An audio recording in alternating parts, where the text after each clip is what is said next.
You're watching Polls Apart with Matt Cooper and Eddie Hobbs, and our first guest in the series, Councillor Tony McDermott, Green Party candidate in Dublin South Central.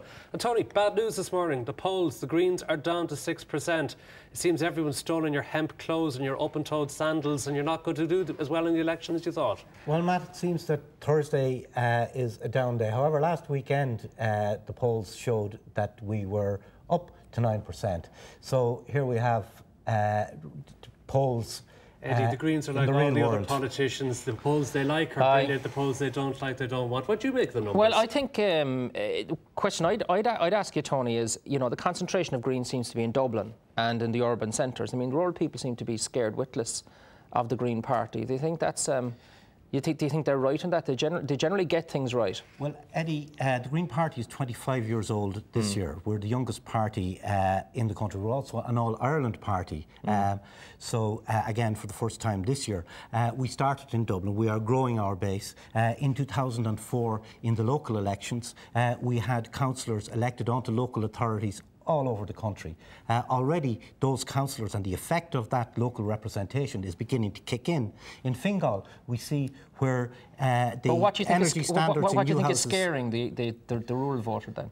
Well, just a lack of presence of the Green Party down there. We haven't traditionally haven't been. You mean it's not your policies? It's not the fact that you want to change the way of life for farmers. Indeed, the IFA have endorsed many of our policies this year. For instance, on hill walking, the Green Party are one of the few parties that are acknowledging that farmers should get a stipend for providing a public service to allow hill walking over 1,500 feet. And will you have all the farmers now doing biofuels so that we can drive around in these biofueled cars? Wouldn't we love to see beautiful fields of rapeseed growing in the Midlands of Ireland instead of set aside, and where Europe and Brussels are paying farmers to do nothing with their land, when we all know intuitively that this should and could be productive. A lot of environmentalists say that you're growing food to run cars instead of feeding people. What's environmentally friendly about that? My car runs on bioethanol, which is a byproduct of cheese, which is made in Cork.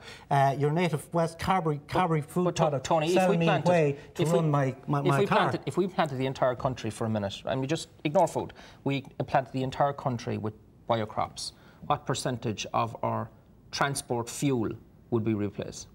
No more than?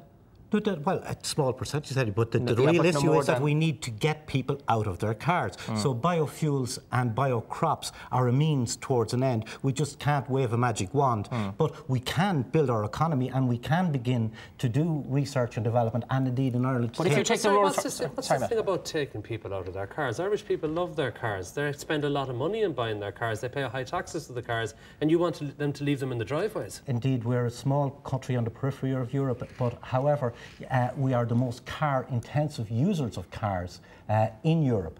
And not just in terms of car ownership. For instance, in again Scandinavian countries where the Greens have been in power and parts of government in recent history, people use their cars at the weekends, but they have a public transport system. Have a public transport system, which means that they don't need to use their cars. But even before you get to the public transport system, do you know, Eddie, you've got VAT, VRT, excise duties, all these taxes. It's about 5 billion, Matt. Yeah, about 5 billion is the case. People use their cars? Yeah, I mean, they're paying enough for it. Yes, and our government went to Europe and got a derogation and lobbied not to unify taxes on cars across Europe. All right, so what taxes on cars would the Greens bring in? Our motor industry. Well, what taxes on cars would the Greens bring in? We would have a carbon tax, a carbon-related tax, whereby, I mean, our cars, we're trashing our cars. You mean you tax usage? You've got to tax usage, is it? Absolutely, and the production of cars. One of the reasons why So does that mean that you know all of this stuff about the sort of the stuff going on about SUV drivers, you know, which is focused on urban centres, somebody pulling up in a Grand Cherokee 4-litre, doing, you know, a huge amount of CO2 emissions, about double that of a normal car. You're not going after them then at all? I think that CO2 emissions and transport and tax on cars is a pan-European issue. One of the reasons why we can't... the Irish issue. It's an Irish election, so tell us what's going to happen in Ireland. So is the rich, yummy mummy safe then, because she's not going to be driving her Grand Cherokee too far? Whereas the farmer who's using a Jeep for both commercial and family reasons is going to be penalised. Not even just the farmer. What about all these people who have to live an hour and a half away from work because they could only afford to buy a house away? Are you going to penalise them for having to drive to work when they've no other option? We would put a tax on fuel. In the ideal world, fuel consumption, your consumption of fuel so we are going to punish would be related. You're going to punish people who had no option but to buy houses well away from where they worked and have to try to get to work, who have no public transport in place, and you're going to punish them with high taxes on their fuel consumption. Matt, this cannot and would not happen until a decent public transport infrastructure is in place, and that brings us round to our transport policy, which is really a mobility policy, because transport is about getting from A to B, and it's about universal mobility. This country, the only way to do it is that we paddle our own canoe. You have to get into single occupancy cars. Look out your window every morning, look out the window of the bus, and you will see single people sitting in cars that are family-sized cars at least. And we know intuitively that is... But they have no option, which is, you know... Okay, absolutely. So, and the Greens have not been in government to provide them with that option. You want to change the Transport 21 strategy and move the emphasis from road building to public transport. Is that the deal? Absolutely. We want to fine-tune the Transport 21 strategy based on outcomes. Yeah, but why not both? Why not so would you complete the water we need, as well as giving us the trains? The Transport 21 policy largely was an insurance policy for the construction industry, to say that if our economy is built on construction, and this was a signal to the construction industry to say that if our housing boom begins to go flat, that there will be... Is there anything wrong with that? Keeps people in jobs? An alternative to build roads. Gives us the roads that we want to get around in our cars. This is a bit like building the piers during the famine, that are going to sit there, and they will be the white elephants of the future, and we're going to put those through our heritage. Through Tara, we're going to put a huge white elephant that will be empty.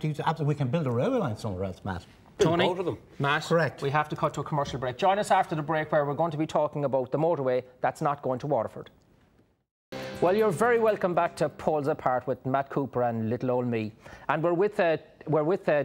Tony McDermott, Trevor Sargent of the Green Party. Indeed. With Tony McDermott here of the Green Party. Now, just before the break, Tony, we were getting really into the meat and vegetables of the transport area and your view on it. Now, you've made the point that you're going to fulfil the commitments already in the National Development Programme for the roads, but that you're going to switch the emphasis to public transport thereafter. So, for example, will you finish the motorway to Waterford? Absolutely. You put your finger on it there, Eddie. What we're going to do is switch the emphasis. Last year... But will you finish the motorway to Waterford? Spending. What if it's contracted, we certainly will. Yeah.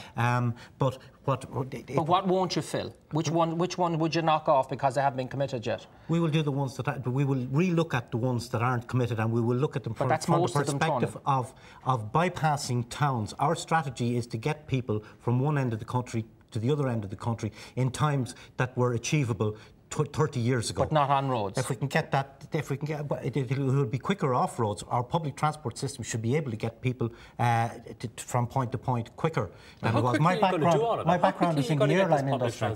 We know about hub and spoke public transport systems and about integrated ticketing.